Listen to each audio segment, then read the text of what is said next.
Hello दोस्तों, चलिए start करते हैं एक नए वीडियो के साथ। अब तक हमने देखा कि 19वें अनुच्छेद तक देख लिया था।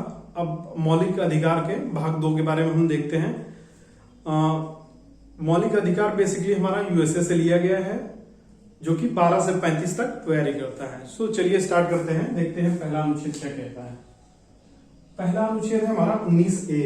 19A जो है प्रेस की स्वतंत्रता के बारे में बात कर रहा है। प्रेस की स्वतंत्रता मतलब वैसे इंडिया में 4th पिलर ऑफ कंट्री बोला जाता है मीडिया को, जो कि मामलों को निष्पक्ष रूप से हमारे सामने लाती है और हर एक चीज को प्रदर्शित करती है। सो चलिए नेक्स्ट देखते हैं हम। नेक्स्ट है दोष सिद्धि से संरक्षण है अपराधों में।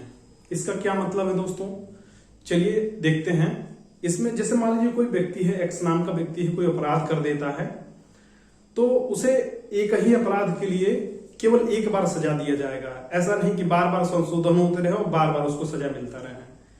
दूसरी बात, उसे खुद के लिए गवाह नहीं बनाया जाएगा, कटघरे में नहीं खड़ा किया जाएगा, ठीक है। और पूर्ववर्ती कानून के हिसाब से ही उसको सजा मिलेगा।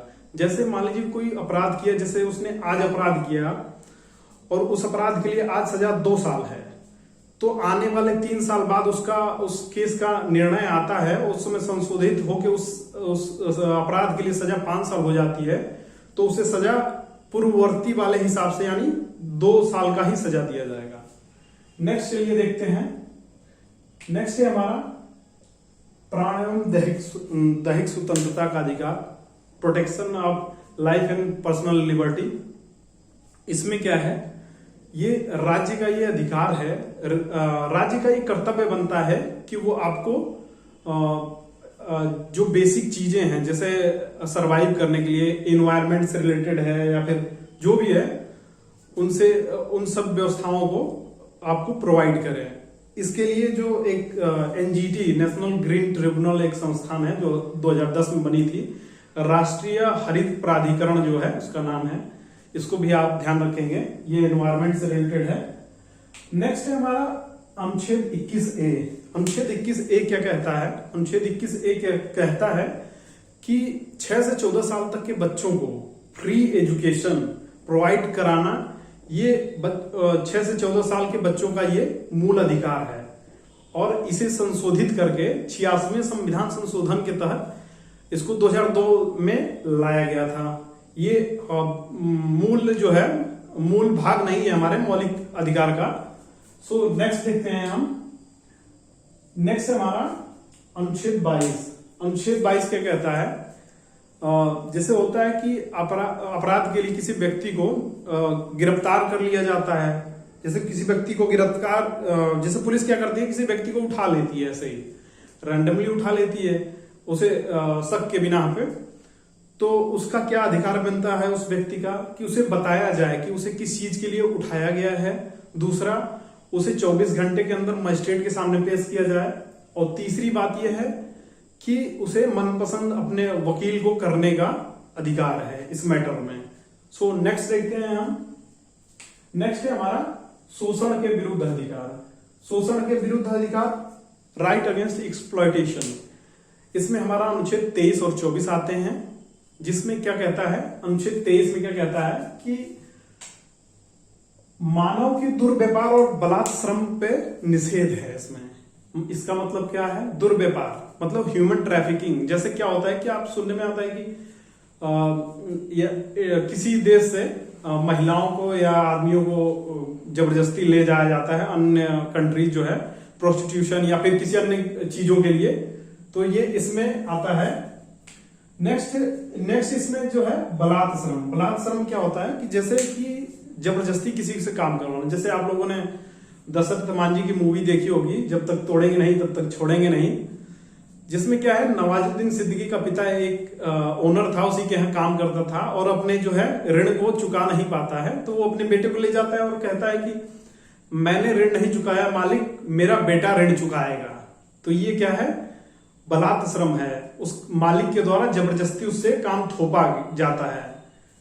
नेक्स्ट देखते हैं हम, बालकों का नियोजन में निषेध। जैसे क्या है, किसी उद्योग है, धंधा है, इंडस्ट्री है, कॉरपोरेशन है, कहीं भी 14 साल से कम उम्र के बच्चे को आप लगाते हैं तो वो एक तरह से अपराध माना जाता है।